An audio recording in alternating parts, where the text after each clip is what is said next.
मिल सके। Okay, next question brother Harish से है।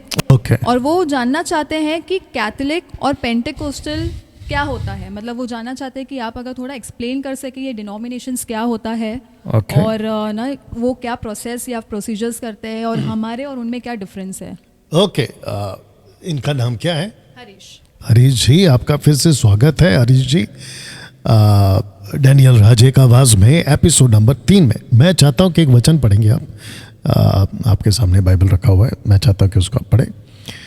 और जितने दर्शक जुड़ चुके हैं, आपको भी मेरी तरफ से पूरी कोशिश है। या अच्छा, उसमें से पढ़ेंगे, ठीक है। पहला कुरिन्थियों उसका पहला अध्याय वचन 10 निकाल के रखिए, जब मैं बोलूँ तब पढ़ लेना। मेरी पूरी कोशिश होती है कि हम परमेश्वर के वचन से ही आपको जवाब दें, लेकिन कुछ क्वेश्चंस ऐसे हैं जिसका जवाब बाइबल में नहीं है, जैसे कि अभी पहला वाला। बट इसको मैं एक वचन के वसीले से आपको समझाने की कोशिश करूंगा। जी, पहला वचन को सुनते हैं। जी, माइक नजदीक रख के बोलना होगा। हाँ, पहला कुरिन्थियों उसका पहला अध्याय वचन 10। हे भाइयों, मैं तुमसे हमारे प्रभु यीशु मसीह के नाम से विनती करता हूँ कि तुम सब एक ही बात कहो और तुम में फूट न हो, परंतु एक ही मन और एक ही मत होकर मिले रहो। लास्ट का लाइन वापस पढ़ना। एक ही मत होकर मिले रहो।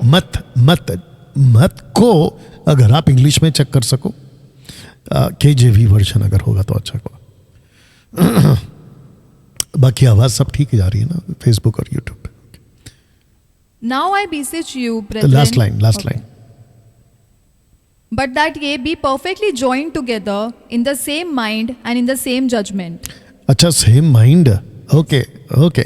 अच्छा, कुछ ट्रांसलेशंस में डिनोमिनेशंस भी आया होगा, अगर मैं गलत नहीं हूं तो। एक मत की बात पौलुस यहाँ पे करता है। कॉन्टेक्स्ट में क्या है मैं आपको बताता हूँ। कुरिन्थियों की कलीसिया में झगड़ा चल रहा था। कोई कहता है कि मैं पौलुस का हूँ, कोई कहता है मैं अपोलोस का हूँ, कोई कहता है मैं पतरस यानी कैफा का हूँ, और कोई कहता है मैं मसीहा का हूँ। ऐसे करके कुछ 4 ग्रुप चल रहे थे, जिसके संदर्भ में पौलुस ने ये वाला वचन आपके बीच में जो मैंने भी पढ़वाया कहता है। अब आज की तारीख में इतने डिनोमिनेशन से अगर मैं काउंट पे जाऊं तो लगभग आपको 3,500 जो है ना, लगभग 3,500 डिनोमिनेशंस मिल जाएंगे। आपने क्वेश्चन किया कि पेंटिकॉस्टल और कैथलिक में क्या फर्क है। कैथलिक्स के पहले ऑर्थोडॉक्स था, ऑर्थोडॉक्स से बाहर निकला कैथलिक, तो एक हो गया कैथलिक, एक हो गया ऑर्थोडॉक्स। लेकिन ऑर्थोडॉक्स के पहले कौन थे? यीशु के डिसाइपल्स, यीशु के 120 चेले या 120 का ग्रुप। उसके बाद कौन जुड़ गए? 3,000। फिर उसके बाद कौन जुड़ गए? 5,000। ऐसे करते करते अगर आप प्रेरितों की किताब उसका पहला अध्याय, माफ करना 17 अध्याय, अगर मैं गलत नहीं, वचन 6 में लिखा है कि ये उलट पुलट करने वाले लोग जो है, जो पूरे जगत को उलट पुलट कर दिए, यहां पे भी आ गए, अगर मैं स्क्रिप्चर के मामले में गलत नहीं हूं तो। सोच के देखिए आप कि उन दिनों में एक ही ग्रुप था, एक ही मत था, लेकिन वक्त जैसे जैसे बदलता गया, सदी बदलती गई, लोग आते चले गए, पास्टर्स और लीडर्स आते चले गए। उसके बाद में जिसने जैसा स्क्रिप्चर को पढ़ा वो वैसा इंटरप्रेट उसका करता गया। अब आप सोच के देखिए कि क्रूस, पौलुस कहता है कि मैं क्रूस, पहला कुरिन्थियों पहला अध्याय वचन 23 में, फर्स्ट कुरिन्थियों चैप्टर 1 वर्स 23 में कहता है कि मैं क्रूस का प्रचार नहीं करूंगा, बल्कि क्रूस पे चढ़ाए हुआ मसीह का प्रचार करूंगा। तो उसने क्रूस का प्रचार नहीं किया, मसीह का प्रचार किया। लेकिन अगर आप देखोगे आज की तारीख में जो क्रूस है वो नंबर 1 पे आ गया। यहां तक कि लोगों की मान्यता आ गई है कि अगर आपके गले में क्रॉस लटका है तो you are a blessed one. अब सोच के देखिए, गाड़ी खरीदते हैं उसके ऊपर क्रॉस आ जाएगा, गाड़ी के पीछे के कांच के ऊपर क्रॉस आ जाएगा, आपके घर के दरवाजे पे क्रॉस आ जाएगा, आपके घर के कई दीवारों पे आपको क्रॉस मिल जाएगा, और 99.9% चर्चों की इमारतों पे आपको क्रॉस मिल जाएगा, और यहाँ तक कि जो चर्च का गेट होता है ना, उसके ऊपर भी आपको क्रॉस मिल जाएगा। अब आप सोच के देखिए कि मेंटालिटी, मानसिकता लोगों की कहाँ जा रही है। इसको कहते हैं कि डिनोमिनेशन जैसा जैसा चेंज होता चला गया। और इसमें सबसे ज़्यादा, क्योंकि मैं कैथलिक से आता हूँ, मेरे 4 फादर यानी 4 फादर्स जो है वो कैथलिक ही में से बाहर निकले, तो कैथलिक में सबसे ज़्यादा होता है स्टैचू वर्शिप।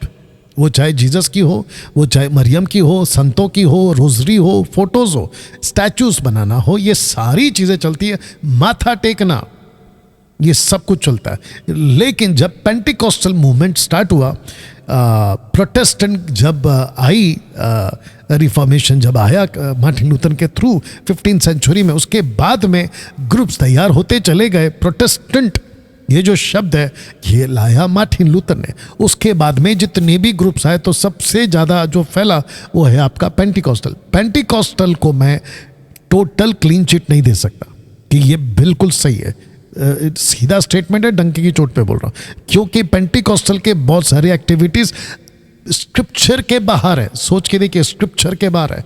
ऐसी चीज़ को हम स्वीकार नहीं कर सकते। जैसे कि पेंटिकॉस्टल में बहुत कुछ होता है, आत्मा को फिर से बुलाना। अभी मैं बीच में कह रहा था कि कर्नाटक में एक प्रोग्राम का मेरे पास में वीडियो आया था या फिर कोई पोस्ट आया था कि रूह की बारिश, ऐसे करके आप रूह की बारिश, फिर पता नहीं कौन कौन सी बारिश, फिर आत्मा को बुलाना, फिर वेलकम होली स्पिरिट करना, ये सब कुछ जो है ये पेंटिकॉस्टल मूवमेंट में आपका आता है। तो जिसके चलते ये ग्रुप भी क्लीन चिट में नहीं आएगा, कैथलिक भी क्लीन चिट में नहीं आएगा। क्लीन चिट में वो आएंगे जो परमेश्वर के वचन के आधार पर चलते हैं। तो तब जाकर आपने जो वचन पढ़ा था वापस पढ़ दीजिए उसको, 1 कुरिन्थियों उसका 1 अध्याय वचन 10 को। जी 1 कुरिन्थियों पढ़िए। हे भाइयों, मैं तुमसे हमारे प्रभु यीशु मसीह के नाम से विनती करता हूँ जी। कि तुम सब एक ही बात कहो हाँ। और तुम में फूट न हो, हाँ। परंतु एक ही मन और हाँ। एक ही मत होकर मिले रहो। हाँ, तो इसका मतलब ये हुआ कि एक ही बात, और वो बात कहां से आएगी? बाइबल से। यस। तब जाकर आपको ये ध्यान देना है। तो कैथलिक, चाहे वो कैथलिक हो, पेंटिकॉस्टल हो, प्रोटेस्टेंट्स भी हो या कोई और ग्रुप हो, इन सब को आपको देखते वक्त में ध्यान देना है कि वो लोग वचन में कितने, और जो चीज़ वचन में नहीं है वो बिल्कुल गलत है। या thank you. Okay, thank you so much pastor. मैं समझती हूँ ब्रदर हरीश आपको आपका जवाब मिल गया होगा। और ऐसे बहुत सारे डिनोमिनेशंस भी है जो आपने मेंशन नहीं किया है, कैथलिक और पेंटिकोस्टल के बारे में तो आपको पता चला होगा, लेकिन और भी सारे ऐसे डिनोमिनेशंस है। तो ना आपको आपका सेल्फ स्टडी करना भी बहुत ज़रूरी है, इम्पॉर्टेंट है। पास्टर डैनियल को भी इसीलिए ये सब बातों की जानकारी, क्योंकि उन्होंने बैठकर बहुत स्टडी किया है, राइट।